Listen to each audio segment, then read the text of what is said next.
né? Último domingo do ano. Então, quando começa dezembro, a gente já fica numa expectativa gostosa, né? Um ano de festa, um ano de colorido, um ano de bolas de natais, um ano de árvores de cidades iluminadas. Então, o nosso próprio organismo, o nosso próprio ser, assim, desde criança, né? Já vai assim, olhando assim, que o ano está acabando, as coisas estão acabando. Mas parece que depois que passa o Natal, a gente começa a olhar para isso de forma mais forte, né? Agora parece que não tem jeito mesmo, né? O ano velho está indo mesmo, né? O 2020, né? Está ficando para trás de verdade. E aí começa assim a surgir algo dentro de nós. Nós já começamos a olhar de forma mais clara para o ano que vem, para 2021, né? As empresas já começam a olhar para a economia, para as oportunidades, para a bolsa de valor, enfim, para aquilo que vai fazer com que elas continuem lá com uma gestão de qualidade. Então todo mundo vai começando a olhar para lá, né? Então se nós temos esse sentimento, então eu acredito que o que nasce dentro de nós é, gente, o que nós podemos fazer para viver um ano melhor? Se fosse para nós perguntarmos isso para alguém, né, o que é que você pode me aconselhar para nós termos um ano melhor do que o 2020? Não que o 2020 tenha sido ruim, mas nós acreditamos e nós queremos isso. Nós queremos viver um ano de 2021 melhor do que 2020 e, se possível, for o melhor ano das nossas vidas. Então, se nós perguntássemos isso para alguém, o que será que responderiam? Eu sei o que responderiam. Cada pessoa que responder essa pergunta para nós vai responder dentro do que ele entende, dentro do que ele vive, dentro daquilo que ele acredita. Mas e se nós perguntássemos para Deus: Senhor, o que nós precisamos fazer para viver um ano que vem melhor? O que será que Deus te responderia? Já pensou? Já ensaiou em perguntar isso para Deus? Sabe de uma coisa, gente? Na verdade, a resposta nós já sabemos. Porque não importa a vida que nós temos, não importa os problemas que carregamos, nem as dificuldades que passamos, quando nós entregamos a nossa vida a Deus, Ele sempre dá um jeito em tudo. Os conselhos, a direção, o que é necessário fazer, nós já sabemos. Agora, o difícil às vezes é nós fazermos a nossa parte na aliança. Porque Deus, Ele dá jeito em qualquer caso. Vocês viram o testemunho de uma família totalmente destruída, onde o divórcio já era certo, onde os filhos estavam fora da igreja, onde havia só briga e confusão dentro de uma casa, e que a própria família não acreditava. Mas quando alguém pisou com fé na igreja, realmente entregou, não como frequentador de culto, não como religioso, não como um crítico que entrava dentro da igreja para ver defeito e para falar, mas quando jogou tudo isso fora, abriu o coração e entregou a vida para Jesus, se disponibilizando a fazer o que Deus direcionasse, a vida mudou. E a pessoa sobe aqui no último dia do ano e diz: a minha família está em pé, todo mundo é líder, todo mundo está salvo, todo mundo está com saúde, todo mundo venceu a Covid, todo mundo venceu Satanás, todo mundo venceu as crises, e nós estamos em pé diante de Deus, acreditando num ano que virá muito melhor do que esse. Agora, a grande sacada é essa. A grande sacada é, nós sabemos que Deus faz milagre e pode fazer aquilo que nós não conseguimos fazer. Agora, a grande jogada de Deus é que quando Deus faz, Ele também requer compromisso. Ele também requer um comprometimento. Então, muitas vezes, nós vemos pessoas na igreja que não saem do lugar. E eu quero falar isso de forma tão clara, sem te ofender, que Deus tem um plano prontinho para você. Mas se você não entender que você precisa fazer a tua parte, não é só vir aqui para buscar bênção. Todo mundo tem problema. Todo mundo precisa de bênção. Todo mundo precisa de Deus. Todo mundo precisa de um agir de Deus em alguma área da vida. E Deus sabe muito bem disso. E Deus sabe como fazer para te ajudar nisso. Só que o verdadeiro sucesso, gente, de uma vida é quando nós entendemos que Deus não quer só nos dar uma bencinha. Que Deus não quer que nós tiremos um papelzinho de uma caixinha de promessa e fala: hoje você vai receber um brinde. Que Deus tem um chamado para a tua vida. Que Deus tem algo poderoso para a tua vida que você vai descobrir e vai viver uma vida espetacular quando você obedecer e entender que Deus abençoa, mas Ele requer um comprometimento. Romanos 8:5, a Bíblia diz assim: porque as pessoas que vivem de acordo com a natureza humana têm a sua mente controlada por essa mesma natureza, mas as que vivem de acordo com o Espírito de Deus têm a sua mente controlada pelo Espírito de Deus. Só esse versículo, nem leia mais, porque cada versículo é uma pregação aí. Então veja o que o texto diz. Deus está dizendo assim: olha, eu posso fazer qualquer negócio, só que vocês precisam entender que uma pessoa que ela quer viver do jeito que ela quer, com a natureza humana, em outras traduções diz a carne, em outra tradução diz a natureza inferior, ou aquilo que o judaísmo diz Derek Eretz, o caminho do mundo. As pessoas que querem viver assim, elas têm a mente controlada por essa natureza. Porém, as pessoas que acreditam que podem verdadeiramente entregar a vida para mim e receber o meu Espírito e querer acreditar, ter fé que essa vida é uma vida diferente, que tem o meu Espírito Santo na vida deles, essas pessoas vão ter a mente controlada pelo Espírito Santo. Então são dois caminhos diferentes. Eu vejo às vezes pessoas falam: eu não consigo nem me concentrar. O texto está dizendo que o Espírito Santo vai controlar a nossa mente. Então é muito perigoso dizer isso. Olha, eu não consigo pensar coisa boa. Eu sou assim, impactado às vezes, surpreendido por pensamentos que não são meus. Então você precisa entregar completamente. Como que é isso? Como que é isso, né? Como que é ter a vida controlada pela natureza carnal? É uma pessoa que não aceita as coisas de Deus. É uma pessoa que quer viver do jeito que ela acredita. É uma pessoa que acredita em pedra, que acredita em vela, que acredita em organizações, que acreditam em sábios, que acreditam nos sábios gregos, que acreditam nos grandes escritores, mas que não acreditam em Deus. Que acreditam em tantas coisas. Que querem viver uma vida buscando caminhos fáceis, que querem viver uma vida de acesso, que querem viver uma vida sempre buscando bem-estar. Isso é uma pessoa controlada pela natureza humana, que não aceita provas, que não aceita dificuldades. Agora, o que é uma pessoa controlada pelo Espírito Santo? É uma pessoa que se entregou a Deus, é uma pessoa que sabe que esse caminho é difícil, é uma pessoa que sabe que quando você pensa que está tudo bem, alguém te trai. Ser controlado pelo Espírito Santo é devolver o bem quando você é tratado com o mal. Ser liderado e controlado, ter a mente controlada pelo Espírito Santo, é amar os que não te amam. Se você não conseguiu no último domingo do ano, hoje é você liberar o perdão para aquele que Deus coloca no teu coração. Tem que perdoar, tem que falar, tem que pedir. Ou seja, muitas vezes é um caminho difícil, é um caminho que vai contra a natureza humana. Olha, gente, é difícil. A Bíblia diz que esse caminho ele é apertado, que a porta é estreita. Sabe o que significa? Que muitas vezes nós vamos ser injustiçados. Eu dei um pouco do meu testemunho aqui domingo passado para você. Eu nunca mais entrei dentro de um bar, eu fiz coisas assim que o mundo proporciona. E a gente está lutando em cima desse altar.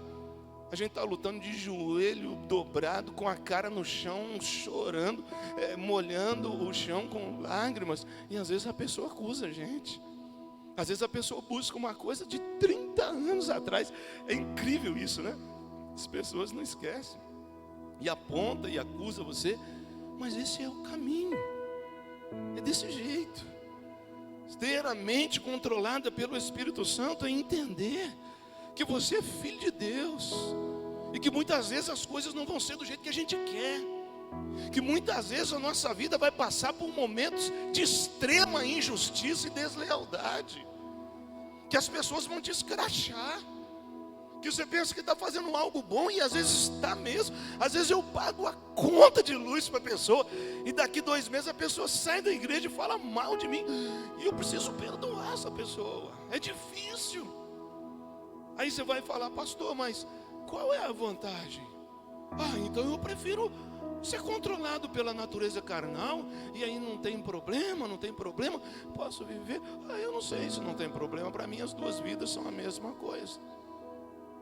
Mas depois na tua casa você vai ler na continuação desse texto que a diferença está no final do caminho, que aqueles que têm a vida controlada pela natureza carnal, no final da vida eles vão receber a morte.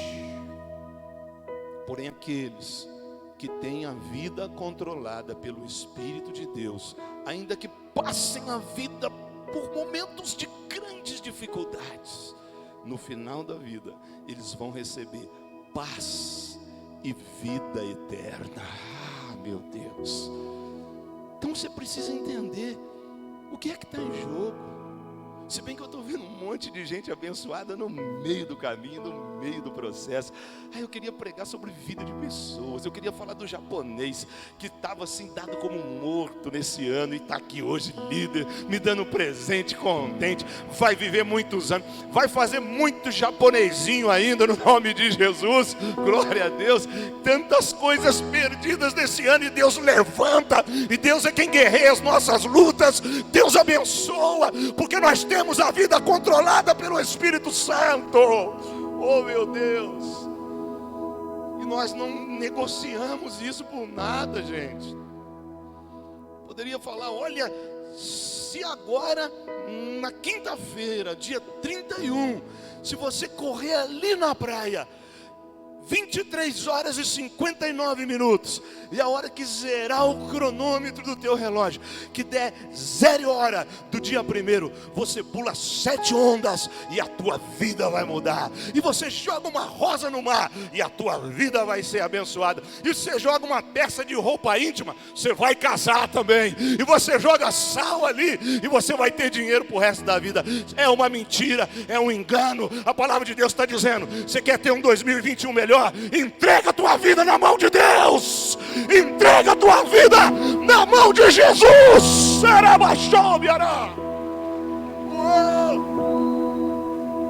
Tenha a tua vida dirigida pelo Espírito Santo.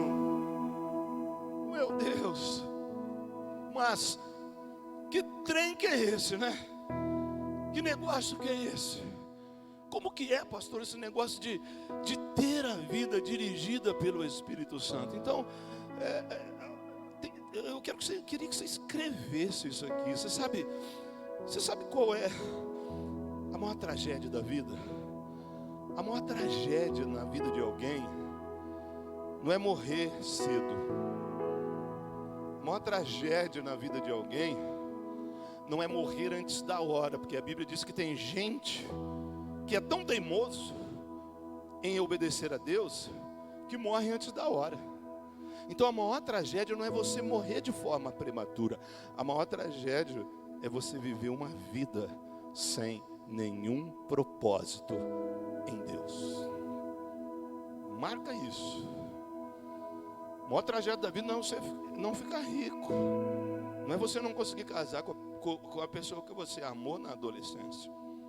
A maior tragédia da tua vida não é um casamento que não te faz feliz. Deus está mandando dizer: não é o teu casamento que não te faz feliz. Não é a tua condição financeira, que não é do jeito que você queria e sonhou que fosse, que não te faz feliz. A maior tragédia da vida é você viver uma vida sem um propósito diante de Deus. Entenda isso. Quando você nasceu, Deus já tinha um plano para você. A propósito, você só nasceu porque Deus tinha um plano. Pegou a visão? Sabe aquela corridinha de espermatozoides ali? Não foi por acaso. Você já começa a vir para a vida de forma vitoriosa. E não foi um ocaso. Foi Deus que escolheu. Eu vou pegar aquele gordinho ali, ó. O nome dele vai ser Flávio. Ele não vai ser só um professor qualquer. Ele vai ser um líder. Ele vai cumprir o propósito que eu tenho na vida dele. Ele pode fazer o que ele quiser, mas ele só vai poder ser uma pessoa feliz se ele cumprir o meu propósito. Vai, gordinho, corre. Não cai não, gordinho. Está caindo, eu tô. Vai, gordinho, sai na frente dessa turma toda aí. Fica tropeçando, caindo, à toa ali. E pega aquele espermatozoide bem baixinho, um toquinho de gente assim, fala: o nome desse aqui vai ser Amanda. Ela não vai ser feliz na vida, a não ser que ela venha tocar para mim, a não ser que ela seja líder, a não ser que ela entenda que eu tenho um chamado na vida dela, e aí vai dar certo. Pastor, muito louco, né?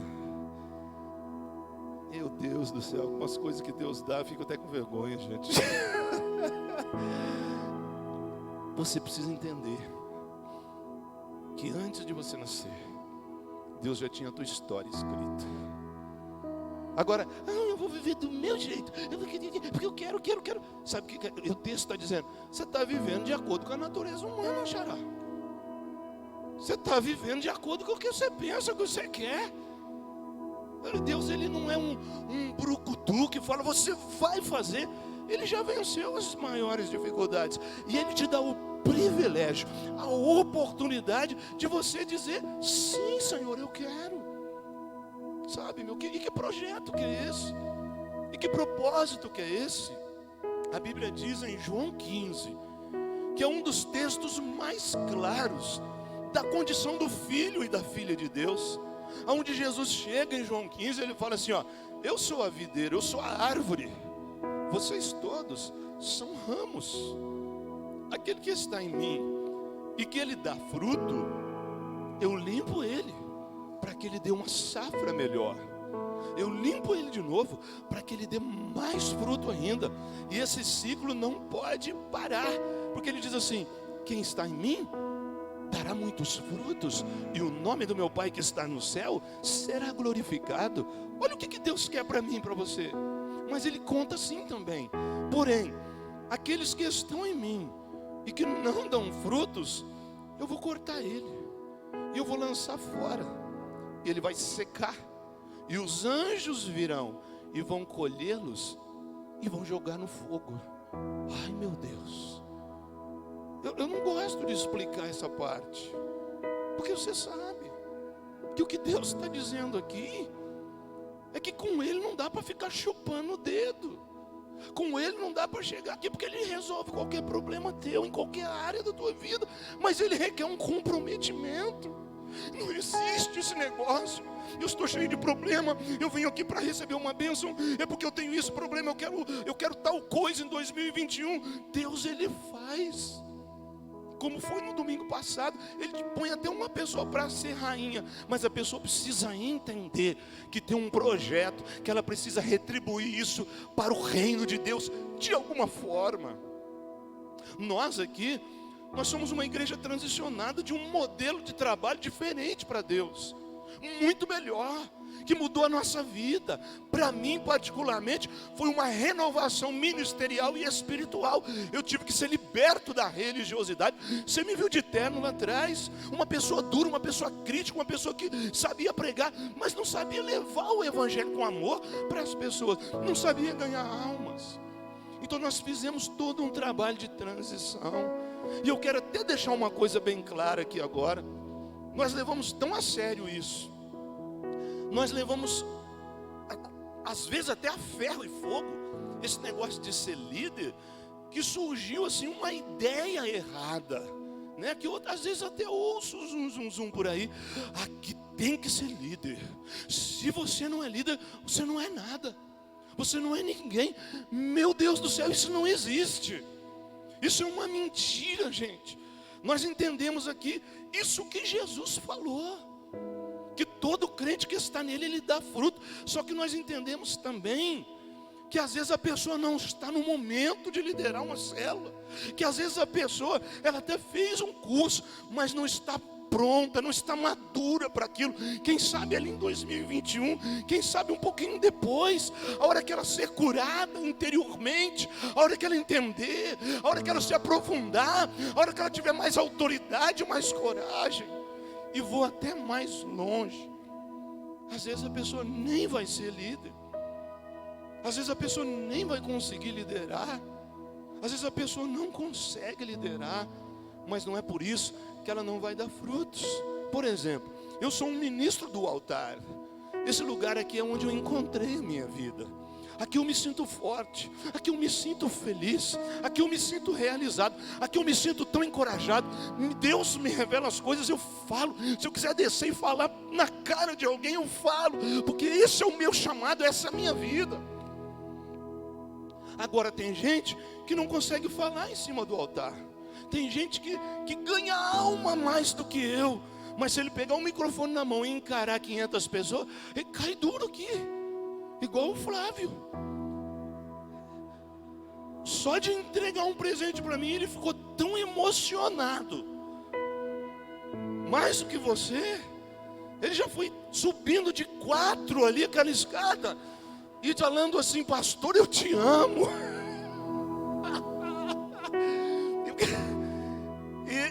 E se eu entrego um microfone na mão dele, fala: faz uma declaração.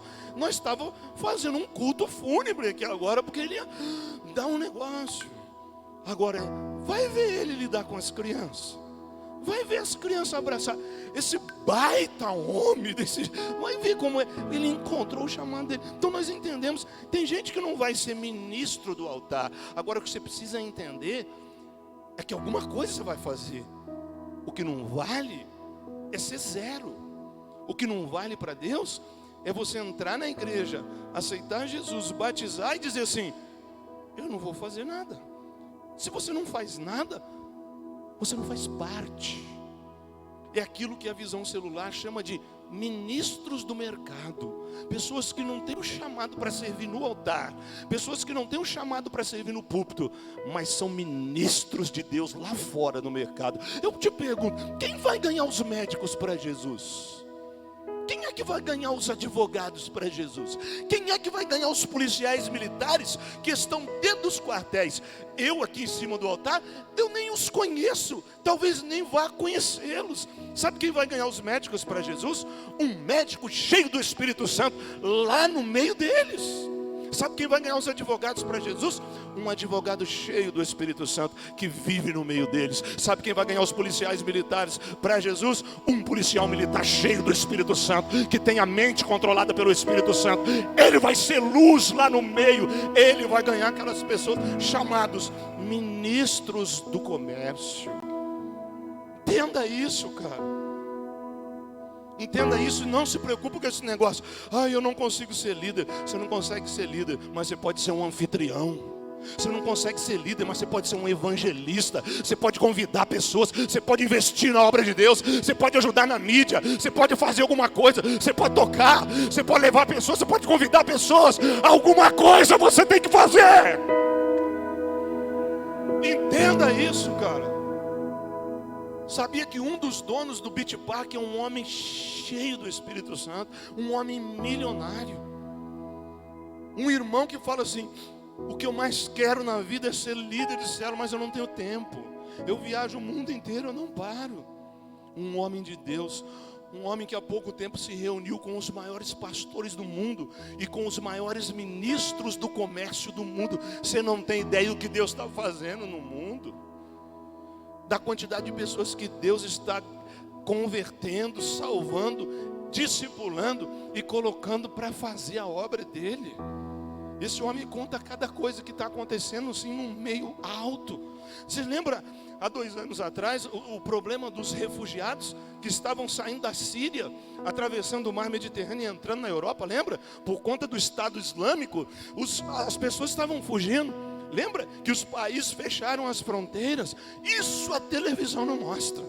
Nós não vamos. E era barco que afundava, matava todo mundo. Mas megas igrejas, grandes igrejas na Alemanha, na Noruega, na Finlândia, receberam aquele povo, evangelizaram ele. Os europeus ficaram com medo. Eles falaram assim: nossa, mas agora todo mundo vai virar muçulmano. Eles são islã. Eles vão colocar um negócio, um terrorismo. Que nada, Deus estava no controle. Essas pessoas entraram em países europeus, grandes igrejas, patrocinadas por esses grandes homens de Deus, financiando a obra, receberam essas pessoas, treinaram pessoas como líderes de célula, ensinaram a língua farsi, ensinaram a língua arábica, ensinaram o idioma deles, e eles foram recrutados, abençoados, discipulados, batizados, e hoje são crentes para a glória de Deus, porque Deus está fazendo coisas grandes no mundo, mas tudo através do trabalho da igreja.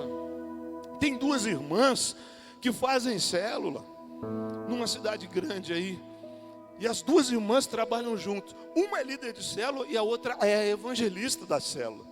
E essa uma que é evangelista, ela fala assim: ai pastor, eu não sei liderar, eu não consigo liderar, mas eu tenho uma facilidade para convidar gente para a célula.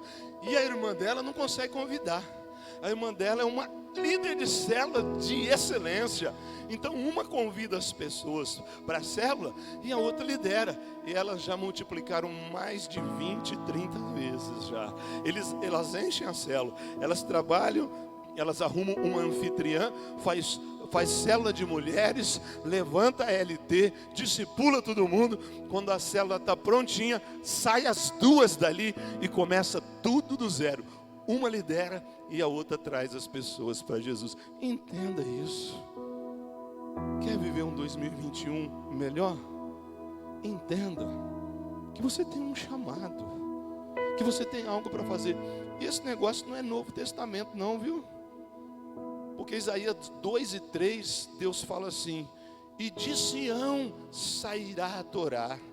E os sábios rabinos, eles interpretam essa profecia da seguinte forma: Sião é Jerusalém, que para nós hoje simboliza a igreja, e a Torá é a palavra de Deus. Então eles dizem assim, eles explicam assim: não é pelo fato geográfico ou pela localização geográfica de Sião, que é Jerusalém, que as pessoas vão ser evangelizadas ou elas vão conhecer a Deus, mas sim as pessoas de Jerusalém que conhecem Deus, que carregam no coração a palavra de Deus. Através dessas pessoas o mundo conhecerá a Deus. E hoje é a mesma coisa. Veja que o que Jesus fala em João 15, Deus falou lá no Velho Testamento através do profeta Isaías.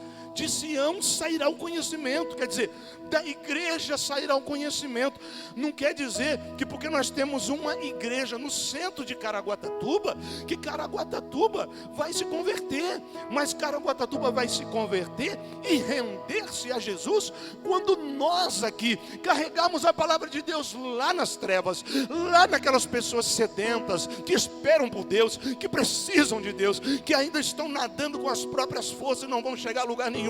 Mas quando nós que temos essa obrigação, levarmos o conhecimento, é que a cidade vai ser mudada. Entenda isso. Porque Deus tem feito tanta coisa nas nossas vidas, gente. Deus tem realizado tantas promessas nas nossas vidas. Mas infelizmente muita gente tem errado. Não deixa acontecer na tua vida esse paradigma religioso, essa capa, esse algo maligno que entra na tua vida, que escraviza a tua mente e fala: você não pode fazer nada, você não tem condição, o pastor quer que você faça. Eu não quero que você faça nada. Eu quero que você se ache na presença de Deus e encontre o propósito da tua vida. Porque Deus não te criou só para ganhar dinheiro, Deus não te criou só para casar, Deus não te criou só para ser bem sucedido na tua vida profissional. Ele conta contigo para alguma coisa. Temos que tomar cuidado para não acontecer o que aconteceu em João 6, onde Jesus estava com o ministério bombando, onde existiam multidões e multidões seguindo Jesus, Ele abençoando, Ele multiplicando pão, Ele curando pessoas, Ele libertando pessoas.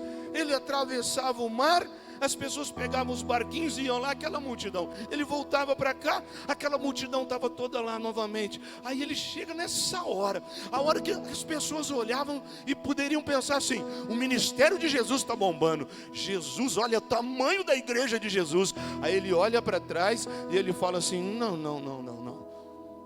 Vocês estão me seguindo pela motivação errada. Vocês estão atrás de mim porque eu estou dando pão para vocês comerem. Ai, meu Deus. Vocês estão me seguindo porque vocês querem milagres. E não é isso que eu procuro. Eu procuro pessoas que têm parte comigo, que bebem do meu sangue, que comem da minha carne, que obedecem o propósito que eu tenho nas suas vidas. As pessoas falaram assim: que palavra dura. Nós vamos embora. E a Bíblia diz que todo mundo foi saindo, foi indo embora. Ficou ele. Talvez tivesse 10.000 pessoas ali. Todo mundo foi embora. Que loucura que Jesus fez. E sobrou 12. Os 12 apóstolos. E ele vai para os apóstolos e fala assim: vocês também querem ir embora? Vocês querem seguir eles? Podem ir. É nesse ponto que Pedro se levanta e fala assim: não, Senhor, nós não vamos te abandonar. Para onde iremos nós, se só tu tens as palavras de vida eterna? Então vem. Você entende isso? Porque hoje tem um grupo de pessoas igual aquele, que entrou o ano de 2020 inteiro que para pedir uma coisa, como que se Deus fosse uma mãe de nada, como que se Deus fosse um qualquer um, que só vai dar um presentinho, para dar um alívio naquela situação. Ei, Deus pode fazer tanta coisa na tua vida, mas abre os teus olhos. Não siga esse Deus verdadeiro só pelo que Ele pode te dar, mas siga pelo que Ele pode fazer na tua vida, no que Ele pode usar, no que Ele pode investir na tua vida, no teu chamado, no propósito que te trouxe para a vida. É isso que vai mudar o teu 2021. Senão, no último domingo de 2021, lá em dezembro, você vai estar sentado com a vida estagnada do mesmo jeito. Eu já sei qual é o teu discurso. Você vai falar: ora por mim, pastor. Eu até tentei, mas eu não consigo. Um cigarro me derruba, um olhar malicioso me derruba, um copo de bebida me derruba, uma discussão na minha casa me derruba. Em nome de Jesus, joga isso fora, passa adiante desse negócio, deixa esse negócio ruim, deixa essa crosta maligna em 2020, entra 2021 com as mãos levantadas dizendo: Senhor, eu vou jejuar, eu vou orar, qual é o propósito da minha vida? Conta comigo. Eu acredito que eu posso ser alguém, eu acredito que não é através das minhas escolhas, mas já existe um plano pronto na tua mão para a minha vida. É isso que precisa. Senão, vai entrar ano, vai sair ano, teu casamento vai ficar pior. Porque Jesus já falou nesse versículo que nós lemos: se você tiver a tua vida controlada pela carne, você vai ser controlado pela carne, e o final da carne é morte. Mas se você entender que tem que mudar, que parar com o pecado, que parar de cair, que parar de chegar aqui chorando de novo,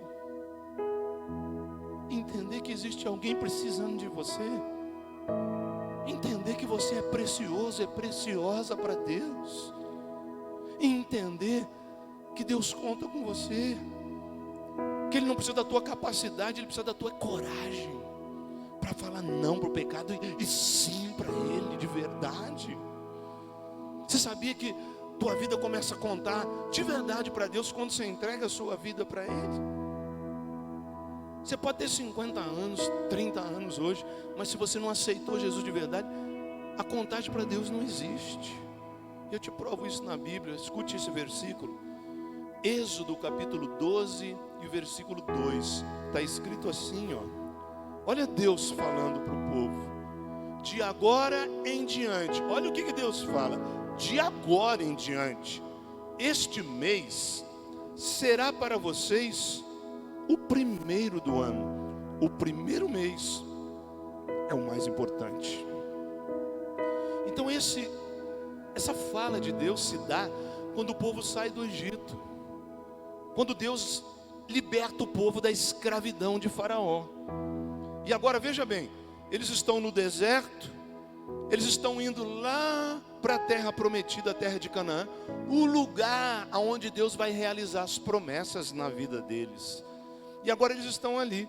E aí Deus chega para eles, que agora Deus no Monte Sinai se revelou para eles.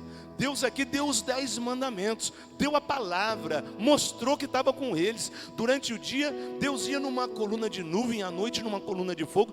Deus se revelou, Deus mostrou a lei, deu os estatutos, falou com eles. E aí Deus dá essa aqui. Aí Deus fala assim: de agora em diante, esse mês, vocês vão sair daqui e vão começar a caminhar para Jerusalém. É o primeiro mês. Uau, que revelação. Gente, já existia uma contagem. Eles saíram do Egito. E olha que o calendário egípcio era um dos melhores. Já existiam as estações do ano. Já existia o inverno, o verão, a primavera. Mas agora que eles assumem um compromisso com Deus, Deus fala: é o primeiro mês da tua vida. Entendeu? Pouco importa o tanto que você viveu, para Deus, a tua contagem começa quando você assume um compromisso com Deus. Ele fala assim: ó, de agora em diante vocês começam a fazer uma contagem. Agora eu sou o teu Deus e vocês são o meu povo. Este é o primeiro mês. Sabe o que você faz? Nós vamos virar a semana e nós vamos entrar no primeiro mês de 2021. Quer ser vitorioso? Para de ficar pedindo oração e reclamando. Assume um compromisso com Deus. Senhor, eu vou dar o primeiro mês da minha vida ao Senhor no ano de 2021. E lá em dezembro eu vou ser uma pessoa que faz a diferença no reino espiritual. Olha, pega essa direção. Se Deus está falando, é o primeiro para Deus é importante. Primeiro para nós aqui, é o primeiro mês mesmo, nós consagramos a Deus, nós começamos orando. Nós não ficamos um pouquinho festejando no Natal e no Ano Novo, é todo dia. Nós não deixamos de ler a Bíblia porque é festa de Natal. Nós fazemos a festa de Natal, nós comemoramos o Ano Novo, mas fazendo todos os nossos exercícios espirituais. Nós fazemos tudo o que a palavra de Deus determina que nós façamos. Primeiro para nós aqui, pega o primeiro dia da semana, é o domingo, consagra a Deus. Vai na praia, mas vem aqui, a primeira hora da semana, vem orar na igreja, passa uma hora com o povo, e depois você vai para a praia e volta correndo, porque o primeiro dia da semana você precisa dar para Deus, é dia de culto, é o domingo. Põe isso na tua vida, porque eu sei que vai entrar uma série de coisas. Agora é verão, você trabalhou o ano inteiro, você está de férias, não precisa ir, precisa sim, porque Deus está falando aqui. Primeiro para mim é importante, buscar em primeiro lugar o reino de Deus e a sua justiça, e todas as coisas que você precisa, Ele promete que Ele vai te dar. Consagra para Deus a primeira hora do teu dia. Olha o texto dizendo, o primeiro para Deus é importante. Primeira coisa que se faz amanhã, quando você levantar, não é olhar a mensagem do celular, não é tomar café.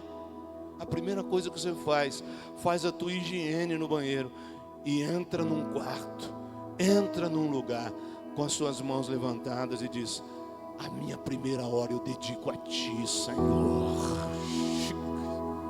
Eu quero orar, eu quero pôr a minha vida na Tua mão. Oh filho, oh filha, a tua vida vai ser diferente. Faz isso no nome de Jesus. Aprenda a adorar a Deus esse ano que vem. Se soubesse o poder, o valor que tem você fazer isso aqui, ó.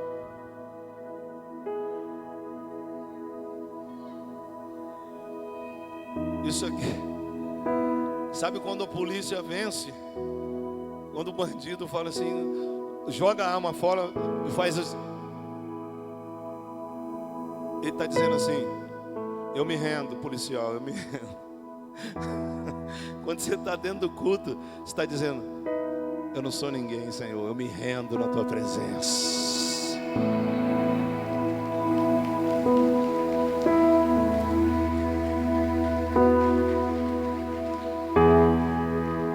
Eu não sou bandido não, mas eu era um escravo, hoje eu estou livre para te adorar, Senhor, obrigado, eu me rendo em tua presença. Se você soubesse o poder que tem a tua adoração, cara. E eu vou te dar uma base bíblica que você nunca mais vai entrar de braço relando no chão dentro do culto. Quando você passar aquela pó de vidro lá, o seu braço vai fazer assim. Você mesmo vai tentar levantar ele, mas você vai estar adorando a Deus, porque você sabe que isso aqui você está destruindo as cadeias inimigas. Escute o que diz o Salmo 107.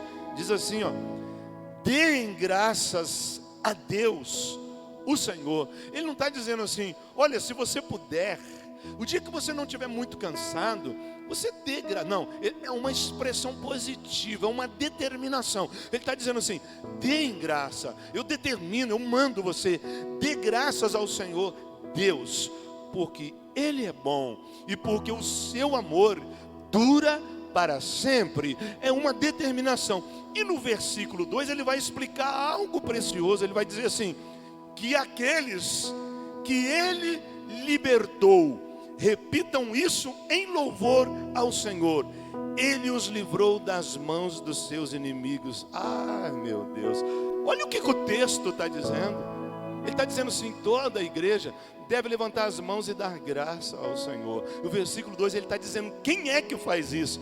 Que aqueles que Ele libertou, levante as mãos e diga que o Senhor é bom e o amor dele dura para sempre. Você pode ver que uma pessoa que não é liberta, a pessoa quando chega a primeira vez na igreja, ela está cheia de problemas, ela fica olhando assim, de repente, ela dá uma palminha para Jesus, de repente ela entra num ambiente tão gostoso, que um está adorando aqui, o outro está pulando lá, o pastor é doido, fica dando até cambalhota, o gordinho vira piruleta em cima do altar, e todo mundo para lá e para cá. Aí ele fala, eu vou dar uma palminha para Jesus, porque ele está cheio de vergonha. Eu entendo, ele não está liberto ainda, mas a pessoa quando ela é liberta, quando ela entende que ela já foi perdoada, quando ela entende que o nome dela está no livro da vida, quando ela entende que Deus ama ela, quando ela quer servir a Deus, ela levanta as duas mãos e diz, eu adoro o Senhor, porque Ele é bom, porque Ele guardou a minha vida, porque o amor dele dura para sempre. Ai, sopra, sarabacheia.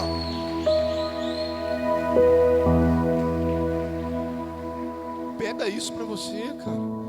Diante de Deus, isso aqui tem valor. Que aqueles que Ele libertou façam isso. Ou seja, a pessoa que não consegue fazer, que ela tem vergonha, que ela acha isso uma bobagem, é porque ela não é liberta. Quem sabe ela levanta a mão lá, quando o Corinthians faz um gol, ou quando ela, qualquer coisa da vida. Quem sabe ela levanta a mão para abraçar alguém. Mas a Bíblia está dizendo que quando você é liberto, você faz isso aqui para Deus. Eu te amo, Senhor. Eu mostro as minhas mãos para Ti, eu levanto a minha mão em louvor a Ti. Então faz isso. São coisas que vão dar para você uma força a mais para você vencer o ano que vem. Olha o que a Bíblia diz em Isaías 44, 21.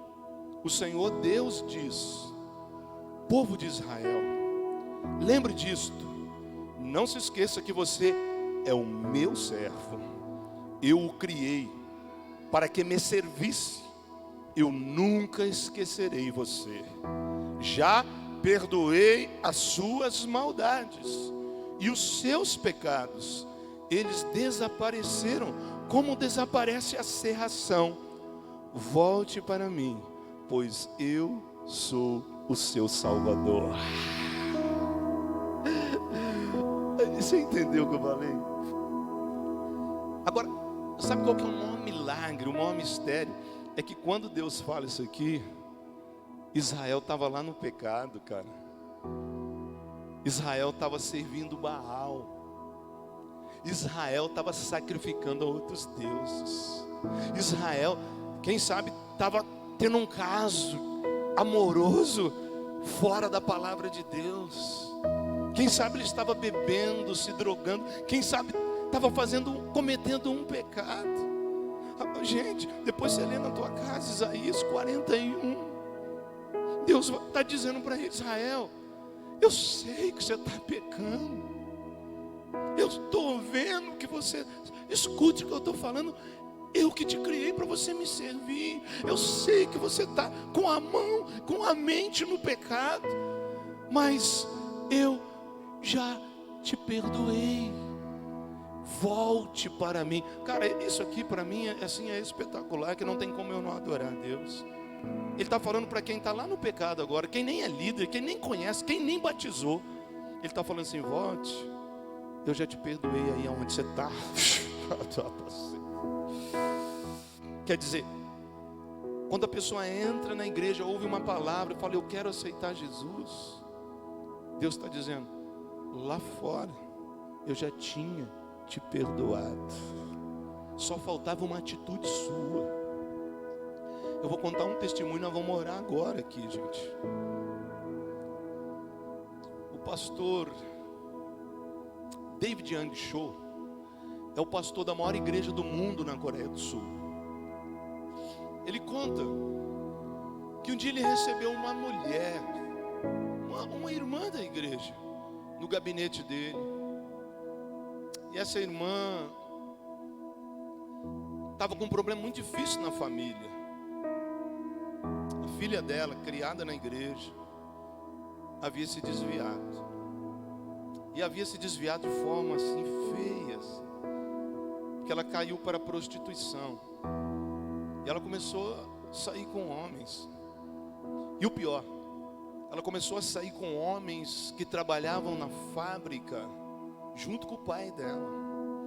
Então ela não estava só cometendo um pecado sexual, ela estava trazendo uma vergonha. E a cultura ali no Japão, na Coreia do Sul, é bem diferente do Brasil. A pessoa não precisa ser crente para andar corretamente. A cultura deles é forte. Isso aí é uma vergonha. A família, ela abre mão quando tem uma pessoa cometendo um pecado desse. E essa mãe, ela chega para o pastor, ela fala: pastor, olha, essa história eu não aguento mais. E o pastor falou assim: mas ora por ela. Ela falou: nós já oramos, nós já fizemos tudo o que poderíamos fazer. E aí o pastor falou assim: não, você está orando errado, não é assim. Eu vou ler um versículo para você e nós vamos fazer uma oração juntos. E aí ele lê 2 Coríntios 5:19. Olhe para cá, eu vou ler para você. Olha o que esse versículo diz: pois em Cristo Deus estava reconciliando consigo o mundo. Olha isso aqui que a Bíblia diz, gente: não levando mais em conta os pecados das pessoas. E Ele nos deu esta mensagem maravilhosa de reconciliação. Quer que eu explique esse versículo? Precisa? Deus está dizendo assim: Deus em Cristo morrendo lá na cruz, quando Cristo está morrendo lá na cruz, Ele estava reconciliando o mundo com Ele.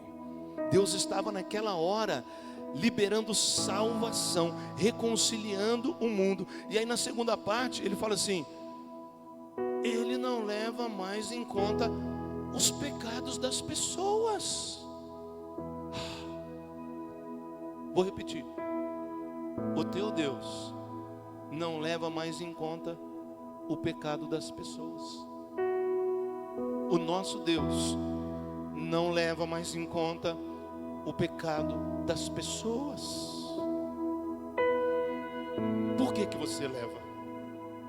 O pastor falou assim para ela, leu esse versículo e falou assim: irmã, você está orando pela tua filha errada. Então ajoelha aí, ajoelha aí. A irmã ajoelhou assim e o pastor falou: fecha os olhos. E agora você imagina Jesus morrendo na cruz. Consegue, irmã? Consegue imaginar Jesus morrendo na cruz, crucificado, o sangue dele? Consegue ver o sangue dele, irmã? Pastor, eu não consigo. Firma a tua mente, irmã. Deixa a tua mente ser controlada pelo Espírito Santo. Agora fecha os olhos. Enxerga o sangue de Jesus caindo. Enxerga o sangue de Jesus sendo vertido na cruz. Pastor, eu estou vendo. Eu consigo ver, eu estou vendo. Você está vendo esse sangue, irmã? Sim. Você viu o que o versículo diz? Aquele sangue está lavando os pecados dos pecadores. Irmã, você consegue imaginar os piores criminosos da terra sendo lavados com aquele sangue? Irmã, você consegue imaginar uma pessoa ruim, um bandido, alguém que cometeu bobagem na vida? O texto está dizendo isso, que Deus morreu por eles, que aquele sangue estava lavando o sangue dos piores seres humanos da terra. E Deus estava reconciliando o mundo com ele. Pastor, eu consigo ver. Aí o pastor fala assim para ela: agora olha a tua filha sendo lavada por aquele sangue. A mulher começa a chorar, começa a dizer: pastor, eu posso ver a minha filha sendo lavada aos pés da cruz, aos pés da cruz. Aí o pastor falou: agora você entendeu, irmã? É essa oração que você faz, é essa oração que cada crente tem que fazer para a família. Eu sei que cada vez que a sua filha sai com um amigo do teu marido, você xinga ela, não é? Sim. E como que você ora? Eu oro, pastor, para Deus fazer justiça. Eu oro, pastor, para Deus matar ela, que ela está envergonhando a minha casa. Eu oro, pastor, para que alguma coisa aconteça, um acidente com ela, e ela nunca mais venha fazer isso. E aí ele falou: você está orando errado. A partir de hoje você vai orar diferente. Você vai orar: Senhor, a minha filha é uma bênção, a minha filha é tua, a minha filha está cometendo um pecado terrível, mas o Senhor já se reconciliou com ela. A minha filha toca nesse altar, a minha filha é lavada no sangue de Jesus.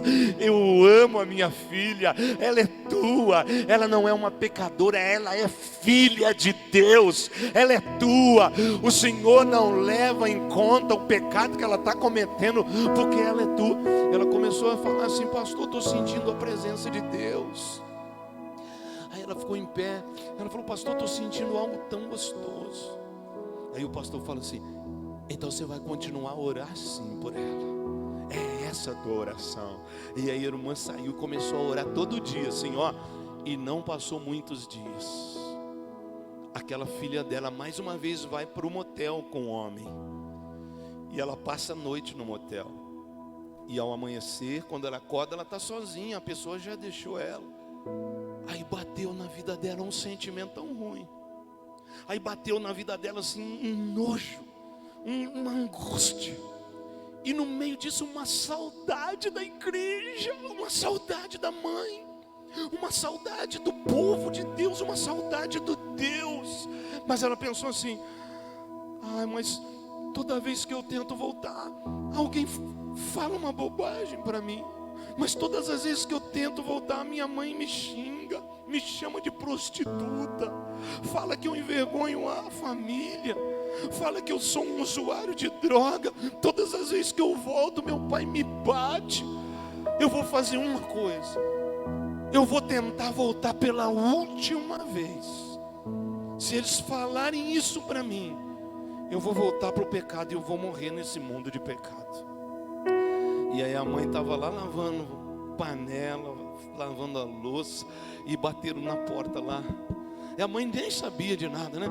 Quando a mãe abriu a porta, ela viu o filho. Veio aquela ira religiosa, com vontade de xingar aquela moça cheia de maquiagem da noite, aquela moça com uma roupinha curtinha, aquela moça.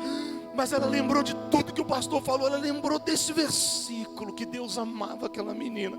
E ela começou a chorar. E ela falou: minha filha, eu te amo. Você é filha de Deus. Que bom que você voltou para casa e abraçou aquela menina, e as duas foram renovadas com o Espírito Santo bem naquela hora ali.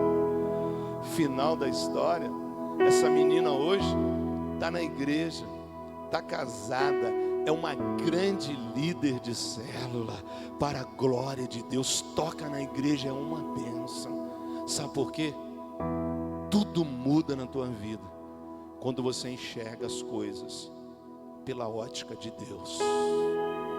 Então eu quero que agora, em um minuto, você feche os seus olhos como um ato profético e pensa em alguém da tua família que você orou errado, que você está orando pedindo justiça, que você fica orando para Deus quebrar, para Deus fazer alguma coisa, mas baseado nesse versículo, que Deus ama aquela pessoa. Talvez até alguém de dentro da tua casa mesmo, alguém que você está tratando mal, alguém que está tentando na igreja, mas por causa da personalidade, você não consegue se dar bem com essa pessoa.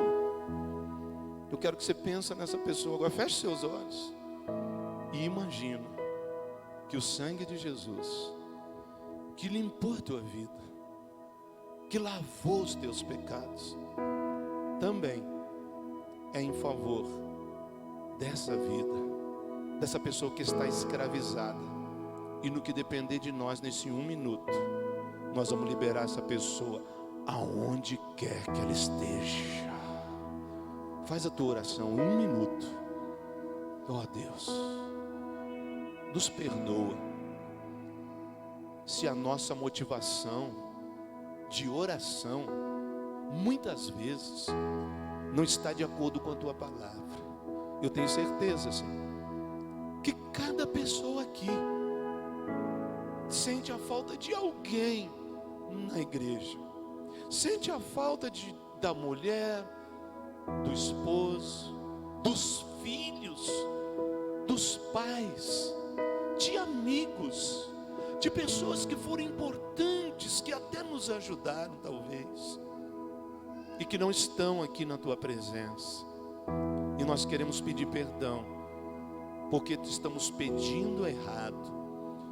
Queremos pedir para o Senhor apagar no reino espiritual as bobagens das orações que fizemos.